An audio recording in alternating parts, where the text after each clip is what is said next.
My name's Ted Kim. I'm 57 years old. I was born in Seattle, Washington, before the first real wave of Korean American immigrants came. So there weren't that many Asian people there at the time. And certainly Seattle's changed a lot now, but back then there were very few Korean Americans up there or any Asians at all. And my parents came over in the late 50s, right after the war. My dad was born and raised in Pyongyang, and so spent the majority of the war hiding in the mountains. My grandfather and my great-grandfather were both ministers in North Korea, which turns out to be a very unpopular profession in the communist countries. So they both spent the majority of my dad's early and teenage years in jail. So he spent most of his life earning money, going to school, trying to figure out how to support the family. And then the war broke out. And then right after the war, he moved to Philadelphia. My mom joined him shortly after. My mom's from Seoul.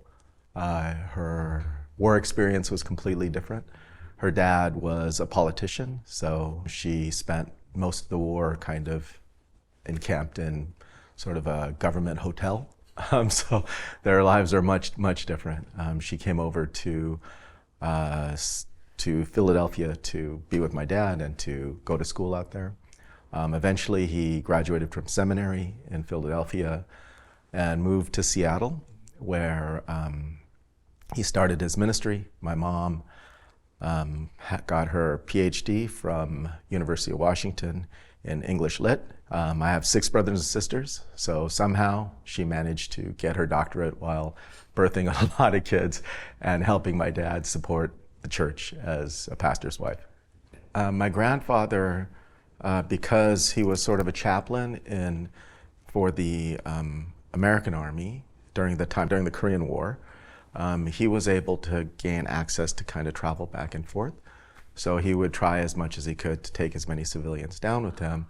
But then my dad and his brothers went to the mountains because, you know, they would just snatch any able-bodied male, and then you'd join the army, right? You don't join the army, you just get put in the army.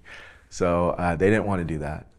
And so they were up in the mountains for most of the time during the war, and they lived off of whatever they could find and forage and eat.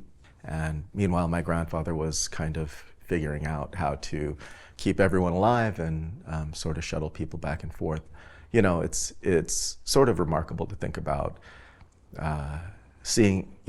hearing about that, hearing my dad's experiences as then he became a chaplain in the army and served the army that way, and talking about the piles of bodies and how heartbreaking it is to go through piles of people and trying to identify who they are so you could send word back to the families. And what they saw was something that is literally unimaginable for me. I mean, I can talk about how I thought this is so hard at some times. There's nobody that looks like me. There's none of this stuff. And it's tough. You had to grow up a little bit tough. But compared to what certainly my dad saw, it's incomparable. And to think about the lives that we're leading based on the backs of what their experiences are is really extraordinary.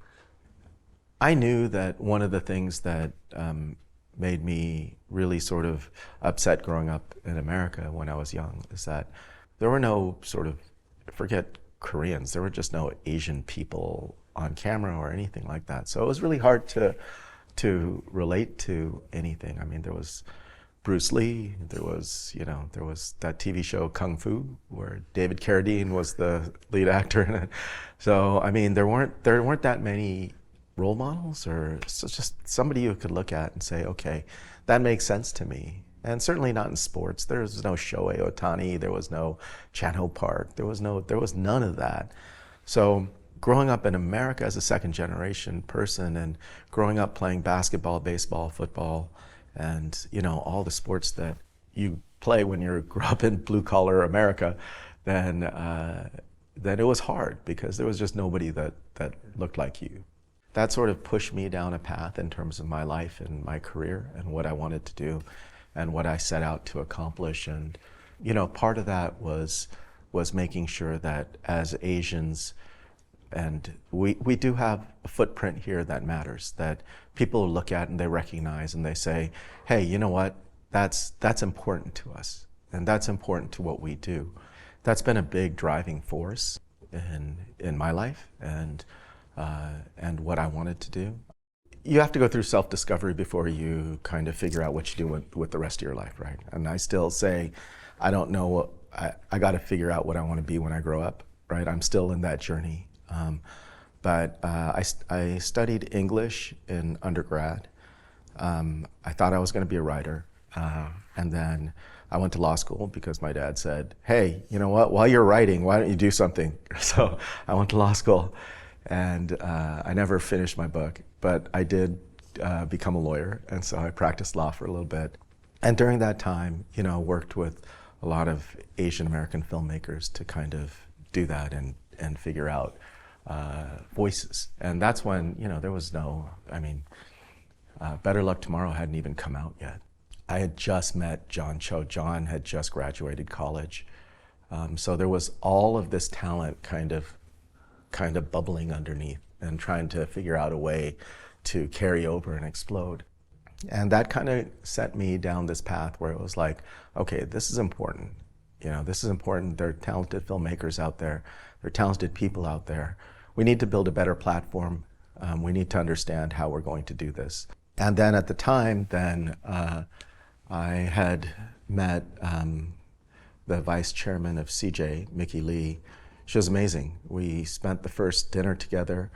We talked for 5 or 6 hours about movies and television, American movies, US movies and TV.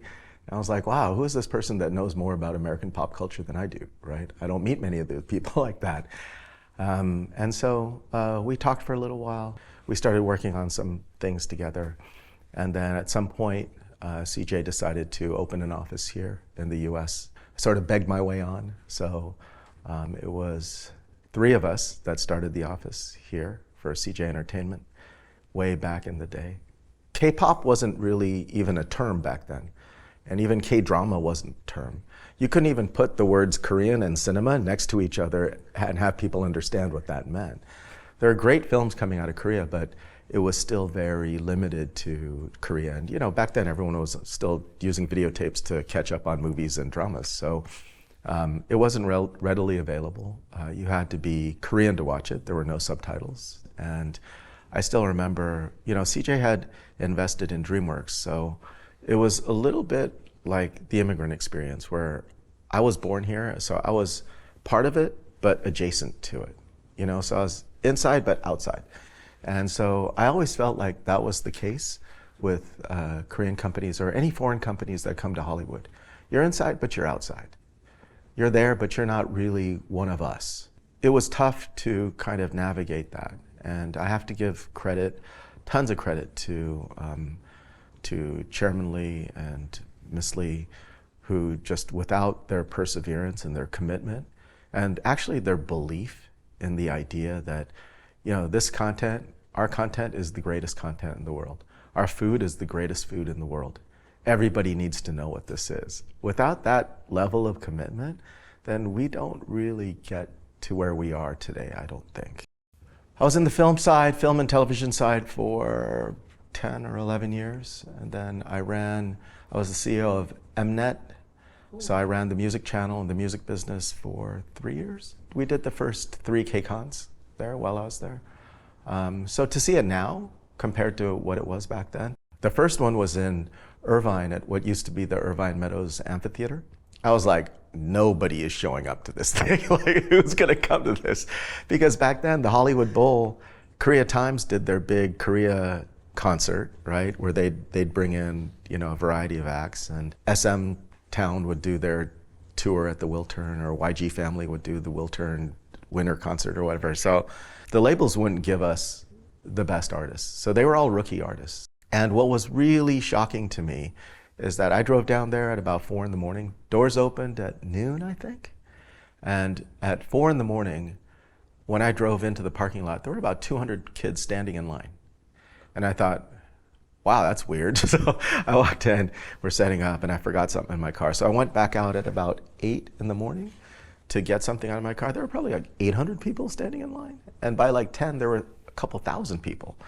And so I thought, okay, we're onto something, you know. And as I walked through the line, they weren't all Koreans, they weren't all Asians. And so I just thought, okay, something is definitely happening here. So they were just hanging out, and there are no in and outs. So they're just hanging out. And the first thing everyone did was rush to the merch booths. And all of the bands had their own separate t-shirts up. And the kids would go and they'd buy 3, 4, 5 t-shirts at a time. So they're spending like $150 off the top. And nobody's eaten, and the concert's not for another 6 hours. So we're like, okay, we have something here. We don't know what it is, but we have something here. And that was really kind of what the goal of KCON was to stitch together these disparate groups of fans that were all over the place and bring them all together. But I think it really speaks to the idea that if you create platforms, if you create an environment where people can come together and share emotions, share stories, share their passion for things. Even the data points we collected before KCON, when one of the big bands would do a concert in Anaheim, for example, then the fans on their own would take over like a parking structure, like 2,000 of them would take over a parking structure and do dances and do all kinds of things by themselves. So we're looking at that and thinking, okay, well, the kids are doing that anyway. Why don't we create a space, a physical space where people can do it? The connectivity is what keeps everything together. And if you can create safe spaces, safe environments where people can connect in a way that's genuine, authentic, emotional, then people will come to that and people will want to hear about it. People will want to be with people that they connect with that way. Everyone wants to have a good time. Everyone wants to dance. Nobody wants to be the person just sitting there dancing by themselves, right?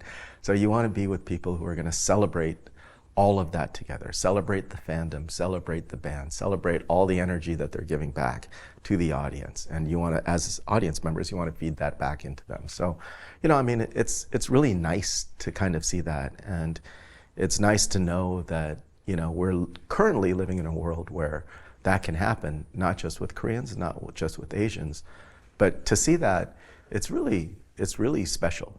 I think that's why content plays its own role in that respect, because hopefully when you're feeling the most vulnerable, hopefully when you're feeling the most alone, you can look at something, hear something, read something, and connect in a way that it gives you a little bit of hope, some inspiration, something that you can get grounded on and say, okay, from here, I can push forward, I can push ahead, let's go, let's do this. It's the community, especially around Korean content, that drives everything. It's really hard to tell young people how to think about the future, because you have to think about what you really want to do. The idea of the entertainment business is so broad now, and the idea of how content is created, what's being consumed, how you're going to do it, how you're going to enable stories. Are you going to be a storyteller? Are you going to be in front of the camera? Are you going to be somebody who enables storytellers? Are you going to be able to figure out how you're going to tell the story better? Find your passion, figure out what it is that you love to do. Where are you best suited? You have to spend hours doing something, and the only way you're going to get better at it is to do more of it. So whatever you like doing, do a lot of it. If you like getting behind the camera, shoot everything that you can. If you like being in front of the camera, take as many acting gigs, get in front of people, do shorts. Now, you can shoot things on your phone, right? So if you like editing, if you like helping people tell stories, do that. Find great people to work with. How are you going to mesh? But you got to keep at it. You got to work. Storytelling, anything in the entertainment business is a craft. The only way you get better at it is if you spend time and you work at it. Every day, roll up your sleeves. If you want to write, sit down, say, today I'm writing for 6 hours. Tomorrow I'm writing for 6 hours, and don't do anything else. Put your phone away, just sit down with your work and get to work. There's plenty of opportunities. You just have to grind. It sucks. Nobody wants to hear no, but I can tell you right now, as an executive, 99% of my job was to say no. And that's just part of the business. That's how it goes. So you can't give up. You have to persevere. You have to fight, fight, fight. Because you know what? Somebody's going to say yes. And then you're going to learn something. Then you're going to get another yes. And you'll learn a little more. And your work will improve. And you'll get more yeses. And then more people will want to work with you. So you just have to keep grinding. My name is Ted Kim, and this is my Korean American story.